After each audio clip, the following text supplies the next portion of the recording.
Hey gang, um, hope you're doing well. So today I got today I got another subject, uh, something another part of this walk of ours to touch up, and that's the subject of the Father's timing. Okay, and and the importance, uh, how important it is, the Father's timing in our walk, especially, I mean, all around, really, all around, whether you're called or chosen, whatever you're called to, and whatever you are chosen for, which is for the glory of the Father, right? To bring souls to the feet of the Messiah. Um, there's great purpose, right? And and the Father's timing is one of those things that is extremely important. It's extremely important. Again, I speak from my own experiences. Um, I once, I've, yeah, the Father has shown me this lesson as well in a few occasions. But the most memorable one uh, was one that cost me uh, 10 years of waiting. And I believe it to be. I know that there's no mistakes in the Father. There's no mistakes in the Father, because there's plenty of other blessings and other steps of growth that I achieved throughout that period of time in my walk with the Father. But um, so I can't say it wasn't. Everything works together for good for those that love the Father. I can't say that it was detrimental, that there was an extremely bad mistake that I made, but I I definitely jumped the gun, and it was prematurely because it was in the beginning stages of me understanding these concepts that the Spirit of the Father was starting to um, enlighten me with, and that the Father's timing, man, is it's one of those things that it's very, very important. Very important. Again, like I said, especially if you are called for His purpose, for in whatever area that may be, for His purpose. His timing is key. It's very important. Um, uh, a lot of times, uh, in my encounters with different individuals that the Father has allowed in my life here and there, and in our interactions, especially with unbelievers, or folks that are not in tune, or uh, awoken to the awakened to the reality of their spiritual well-being.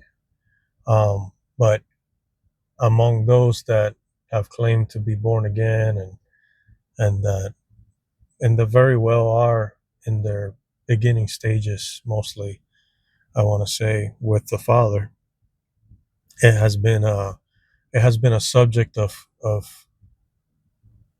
uh, I don't want to say confusion, but it has been a subject of lack of understanding. I've been very misunderstood, to the point that obviously I realized, and the Father showed me, listen, it's not for them, it's for you. You need to understand this. And then when I open the door for a certain individual, for you to release information on what I'm telling you, then you go ahead and you speak, you know. But I'm here today making this recorded uh, report, you know, on the subject. So I have been I want to say even to the extent of being ridiculed, you know, being frowned upon or being uh, belittled by the factor that is the Father's timing in my walk with the Father. Uh, from from Just to give you an example, I have not. I know the importance, and I have it in my gut because it's been revealed to me at the correct time, on the Father's timing. I have it in my gut and my spirit to at some point find myself in a situation where I have open acreage and reasonable amount of land space to to have all the sustainabilities necessary in case that the devil's system fails, or when that happens. I have it in my gut to do so, but in conversation with certain folks, um, I have gone out of my way to explain that. It's like, listen, I can't just do what I want to do when I want to do it because I don't. It doesn't belong to me. I have to wait on the Father's timing. A lot of us, and mostly, again, I don't mean to say this in a derogatory way, but most of the folks that don't comprehend, with good reason, it's just, it takes time with the Father to understand these concepts.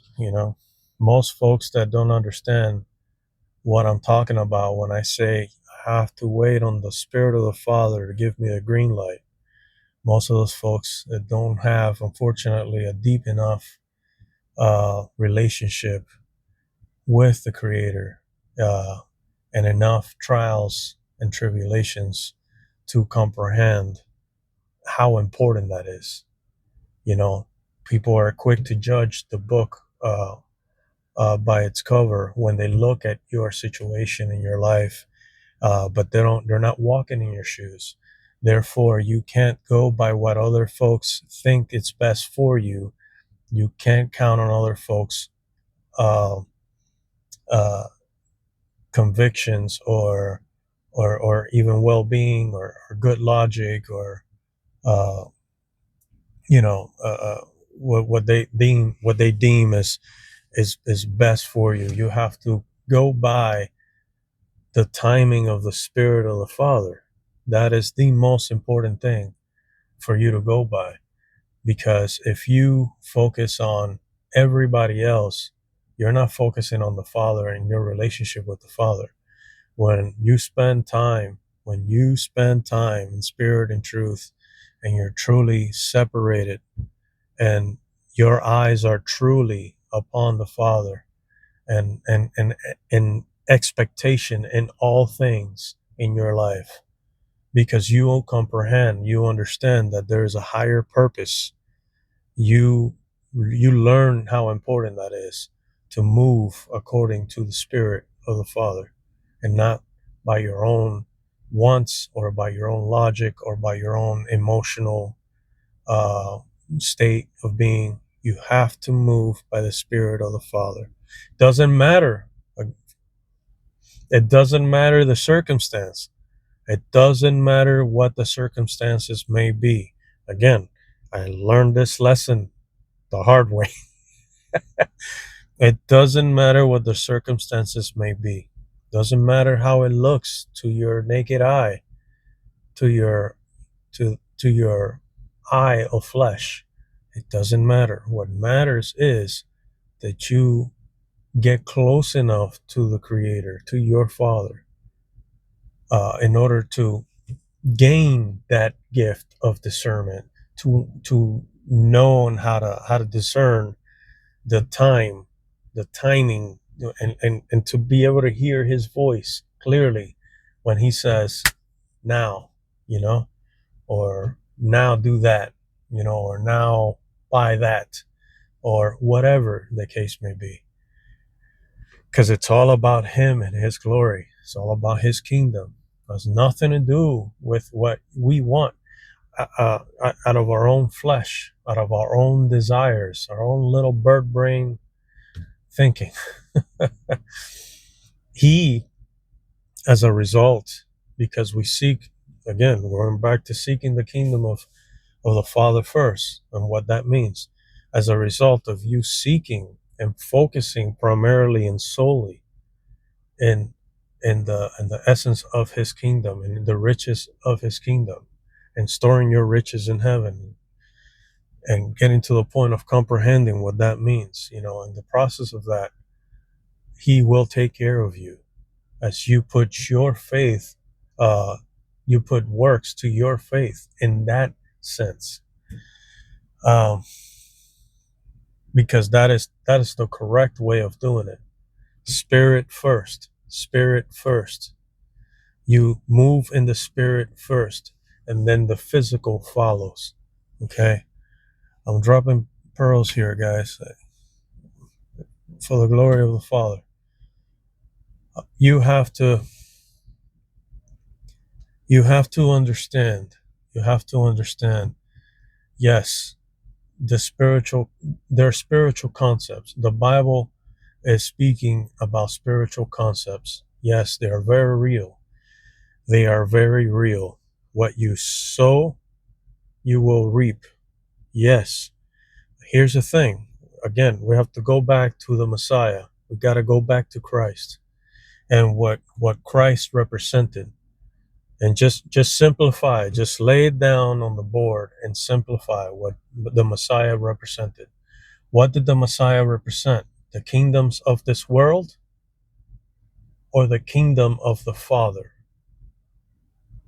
Because a lot of quote unquote believers, a lot of quote unquote spiritual leaders or spiritual guides that claim the Father's name don't truly comprehend this concept, don't truly have this revelation. They don't truly have it. Again, you can move your lips, move your mouth, and regurgitate and memorize front to back, letter to number, everything in that book. But just because you memorize something doesn't mean you have revelation of it. A lot of folks don't comprehend the simplicity of that blueprint that Christ represents. He didn't come to serve the kingdoms of men. He didn't come so that you can be more successful in the kingdoms of men for the sake of you being successful in the kingdoms of man. He didn't come for that. He didn't represent the kingdoms of men. He represented the kingdom of his Father in heaven. Okay? He is the blueprint to get us back to the initial purpose of our creation. You see what I'm saying?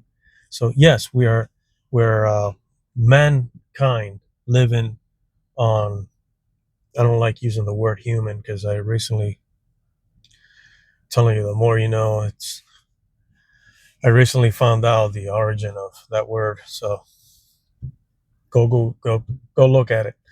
Anyways, he didn't come. He.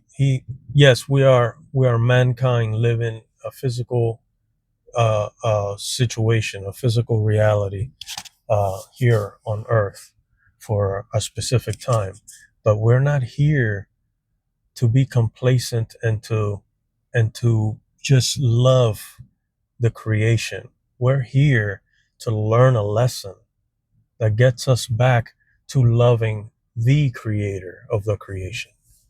Okay? I don't know, man. I don't know if I'm explaining myself correctly. But yeah, the Father's timing. The Father's timing is something that is extremely important. And okay, Saul, right? Saul, King David and Saul. Why was David anointed? I mean, from the beginning, before the beginning of time, the Father had his purpose with David. Before you enter your mother's womb, I knew you, for sure. David was appointed before birth to be the king. Okay. But what what transpired that got to the point where David was anointed to become the new king. Saul was also anointed. Saul was also anointed to be the king of the Father's people. But what happened with Saul? He fell off.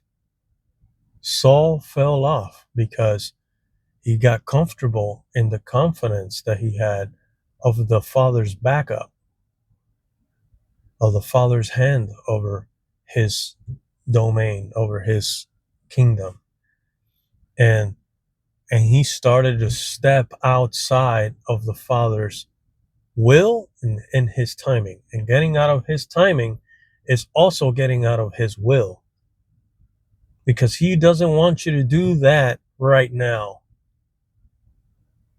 He wants you to prepare for that later on down the line. And chances are you don't even know what that is. If you are a true chosen or called by his purpose, you know in your gut, you have an idea in your spirit of what that is, but you don't even know how to put that together. Because chances are that the commands and the things that he's uh, uh, showing you in the foreseeable future for you to be utilized as an instrument for his glory down the line, chances are that you're not even physically qualified. Okay? Was Moses physically qualified? Was David truly physically qualified? He became a mighty warrior. He was already a warrior from the womb for sure. He was doing things in the wild, while protecting his sheep, his father's sheep. Correlations there, right? Christ types. Um, he was already doing king stuff, but was he truly qualified when he was anointed? No. When he was anointed, he was not qualified. And to the eyes of man, to the eye, the carnal eye, the eye of flesh of man, young David was not qualified to be the magnitude of a king that he eventually became, with his flaws and all. With his flaws and all, the Father said, this one's according to my own heart. That's profound. And it goes to show you the Father will use men. The wheats and the tares, they grow together. The Father will use men that have certain limps and certain issues. But here's the thing about David that Saul lacked. The thing about David was that he made that mistake. But how many Psalms are there? Because I've gone through those Psalms, and a lot of those Psalms, they might as well be called lamentations, because a lot of those Psalms are like him. They're beautiful poems of him basically remorsefully submitting and humbling himself to the mistakes that he has made. When you read it, you feel his pain, because he truly did have a heart according to the Father, and the Father knew that, and it wasn't a surprise to the Father when he made that mistake that he made, but he rectified, because he was supposed to see. That's the heart.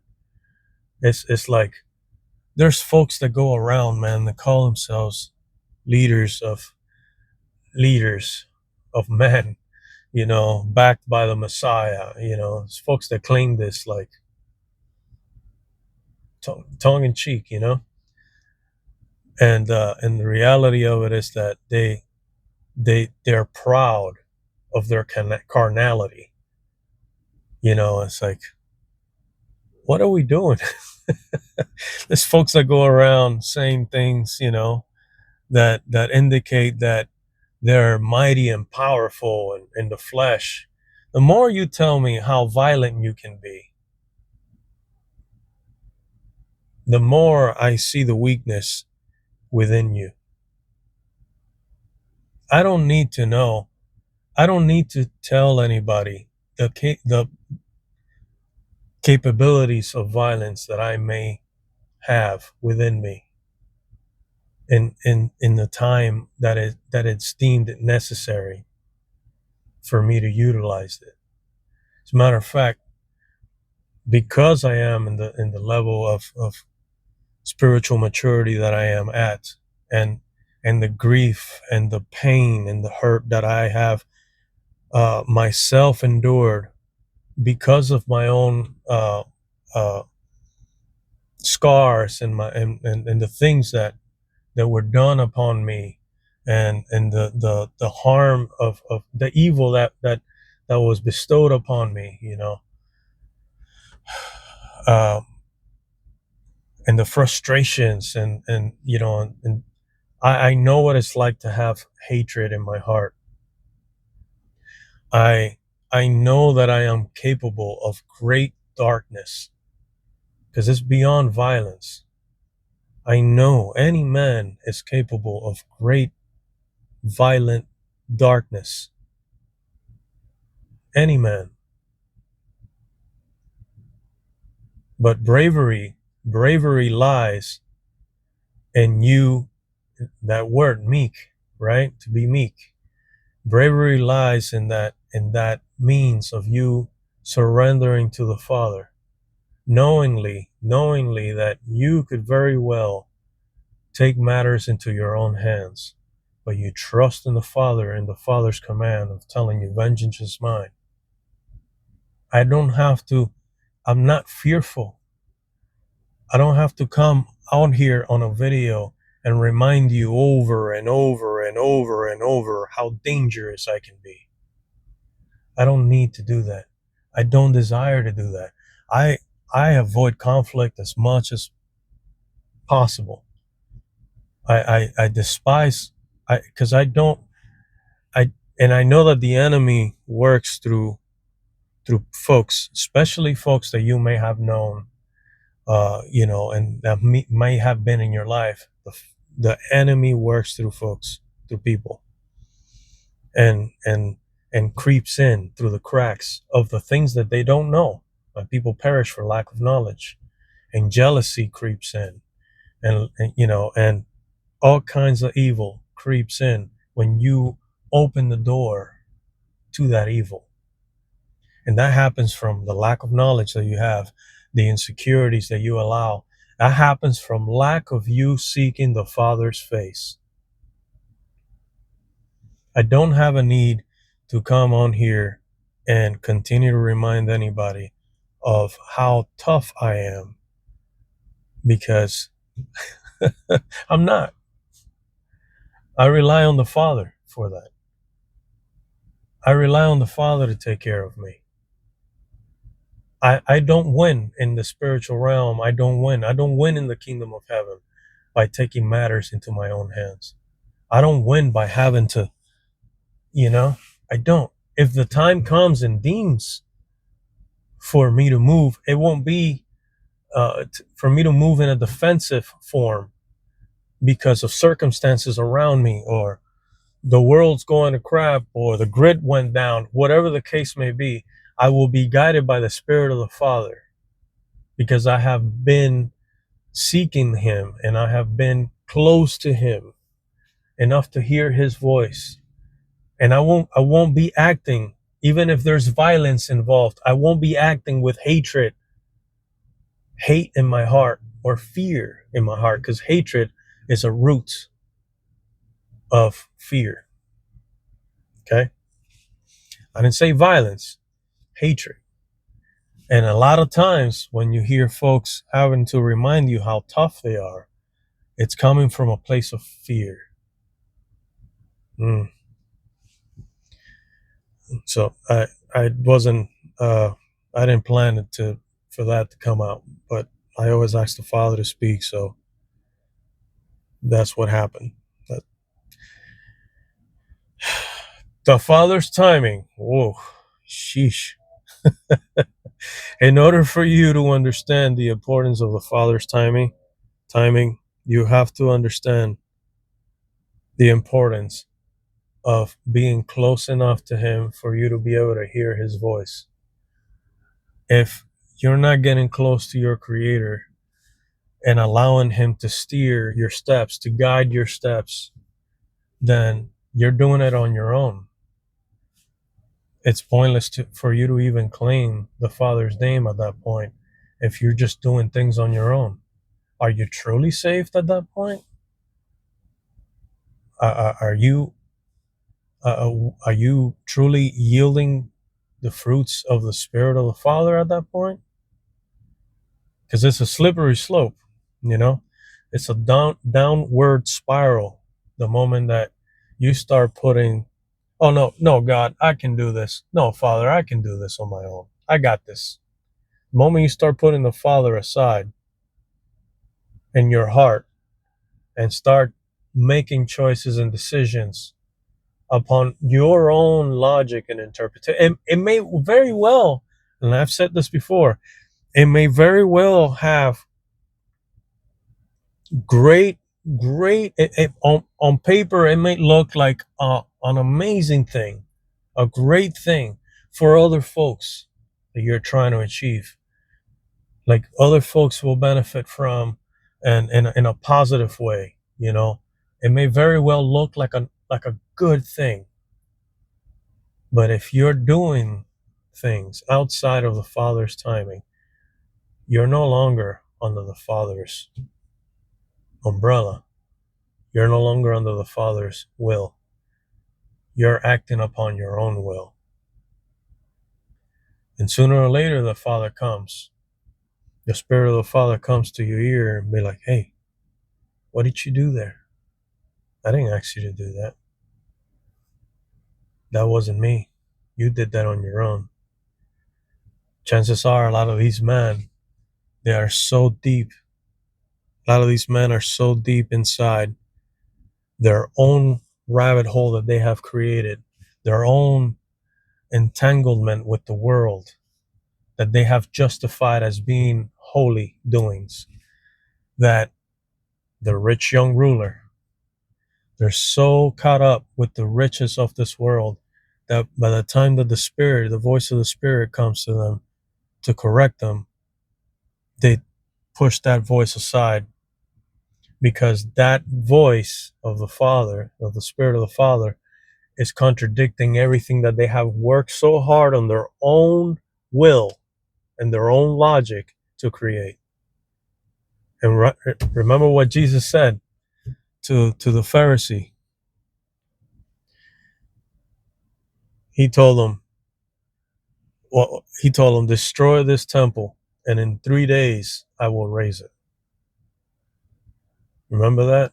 It's like, oh, but it's taken us X, Y, Z years, X amount of years to, or our ancestors build these temples, and blah blah blah, and you will raise them in 3 days, because they're seeing with their carnal eye. They're seeing with their eye of flesh. They claim to be the Father's people. Lip service. They claim to be the Father's people, but their hearts were far from the Father, because the Son of the Creator was standing right in front of them, and they did not recognize him. They had zero. I don't want to do I don't want to do a cult of zero. I didn't do any triple sixes there. Okay, let's keep that clear. Zero amount of discernment they had with the Son of the living Creator standing in man form right in front of their face. They didn't see. Yeshua, Jesus, Yahweh, he goes off to explain on the reasons why he spoke in parables. As a matter of fact, I have experienced a lot of things that the Father has revealed to me, even in the Old Testament, before Christ was introduced in man form. I have experienced that the whole book is written in a parable. But because Jesus goes to explain, it's because it's not for everyone to understand, but for those that are called according to his purpose. And I'm just paraphrasing, but it's only the ones that is revealed by the Father, by the Spirit of the Father, can discern, can understand when they read those words. It's not for everybody to understand. It's for everybody to benefit from the sacrifice of the Messiah, yes, but for his workers, for his called according to his purpose, for his chosen, that's reserved for them to understand, for an appointed time when the Father's timing deems it, for certain secrets and his truth to be revealed to other men. So, whoa, that was a lot. Sheesh. I didn't know that was going to go that way. I really didn't. But, you know, I've been watching. I go back and I watch these videos and I'm like, whoa. It's like, hey, listen, I'm not trying to hurt anybody. Uh, I, I really not. As a matter of fact, I just want people to understand. I want folks, that's the desire in my heart. That's what the Father has put in my heart. I want folks to comprehend. Folks spend way too much time and energy on this, on the time that they have on this terrestrial plane, misunderstanding what the words left behind in that book really represent. Jesus didn't come for you to give worldly generational wealth to your children. He didn't come for you to leave worldly riches. That's not how he was fulfilling the word. Yes, there is generational wealth. Yes. The word is not it's not untrue. There is generational wealth, but that's in spirit and truth. Those are riches that you lay in the kingdom of the Father. The riches that you store in heaven. That's the most secure bank account that you can ever open. The most secure bank account that you can ever have is in the kingdom of heaven. And at some point, I know that the Creator will pour out his Spirit upon all flesh and reveal these things.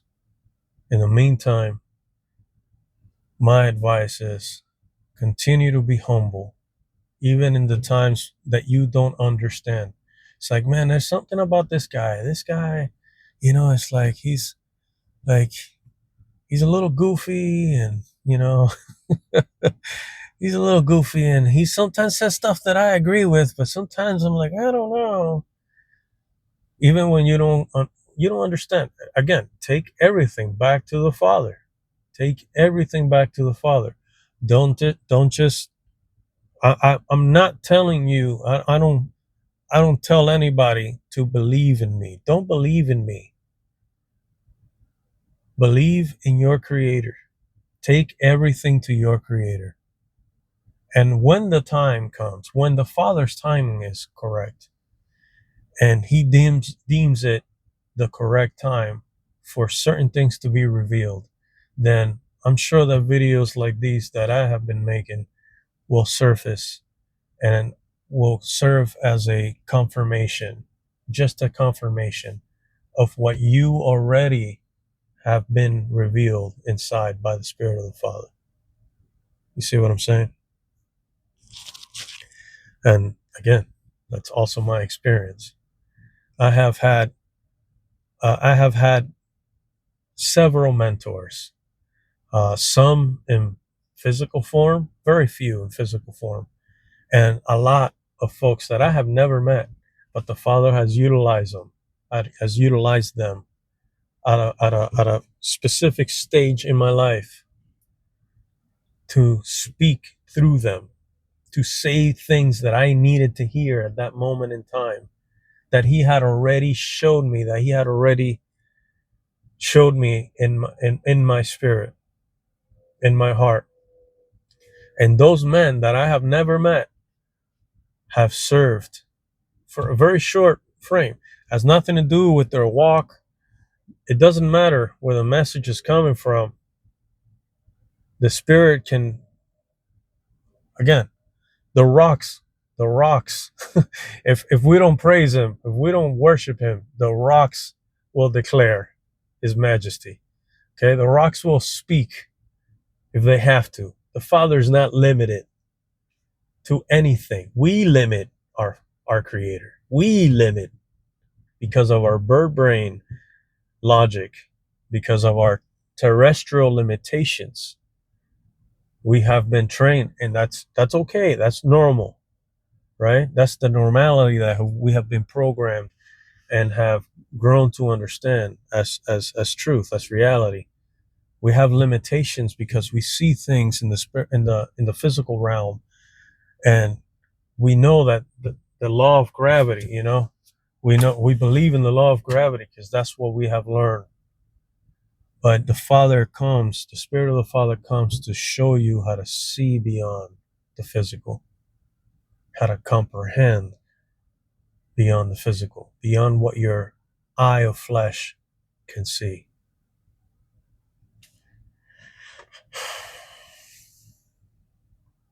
Okay, Father, am I done? All right. Bless you guys. I feel like I'm not done, but I don't know.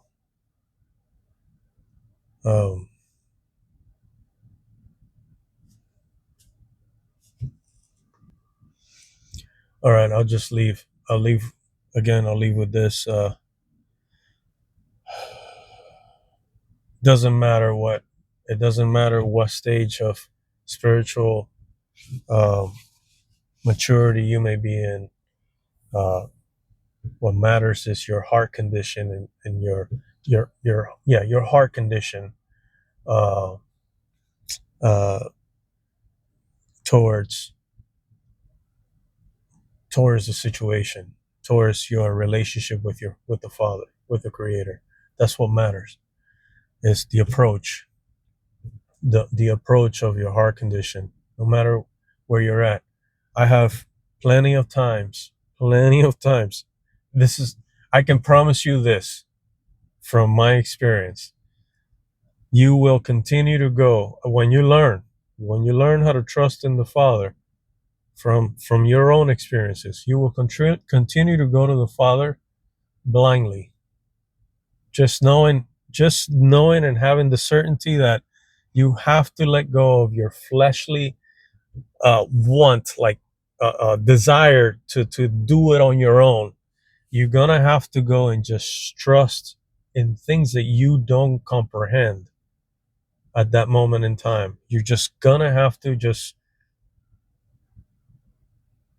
overwrite your logic and trust in the Creator in stages of your life. When you start moving in that direction, I promise you, because it's his glory, it's his glory. He's not going to allow you to claim his glory. That defeats the purpose. If you can't do it on your own, you don't need God. What did Jesus said? I came for the sick. I didn't come for the healed. I came for the sick. He comes to heal the sick, right? That translate back to, if you need him, if you don't need him, then you don't need God. The rich young ruler, what are those riches? The riches of this world. The rich young ruler left dismayed. He left with a low countenance on his face when the Messiah told him, and he said, I've done everything. I've honored my mother and father, and I've done everything. What else is there for me to do? He had the desire, but he was so deep and entangled in the riches of this world that he did not see himself capable of stripping himself of what he believed, of what the identity that he had wrapped himself in the eyes of the world. That identity he wasn't able to at that moment in time. He might have learned that lesson down the line. For all I know, he might have came to that point and actually gave up all his possessions. Maybe after Jesus resurrected. I don't know. I haven't read that in the book, but that's not to say that he didn't get it later on. But at that moment in time, he left with a sad countenance because he could not find it. He could not find it, the comprehension in his heart of how great, how much greater it is to store your riches. He didn't understand what that meant. How much greater it is to follow the Messiah without the world's possessions, without the identity of the world, that the identity that the world has given you. That's what that means. Stripping yourself from what you believe and you have believed from birth to be who you are. Remember, you become a new creation. You become a new creation. You see the correlations here? You become a new creation in Christ Jesus when you accept the sacrifice of the Messiah. You are born again, right? That's what the word shows us, right? That's what that means. It means stripping the old man. There's another parable, I think, that talks about for anyone to overtake someone's house, first you must bind the strong man. That's not a literal, it's not a literal, like, why would you want to be in somebody's house? No, what that parable means is that in order for the Spirit of the Father to dwell in you, the strong man, the man of flesh, the Adamic nature, I don't want to do it. I don't want to do it. I want to do it my way. That strong man must be bound. Here's the tough part. You got to be the one to rope him up. Because the Spirit won't land in there until you make that decision to rope up that strong man.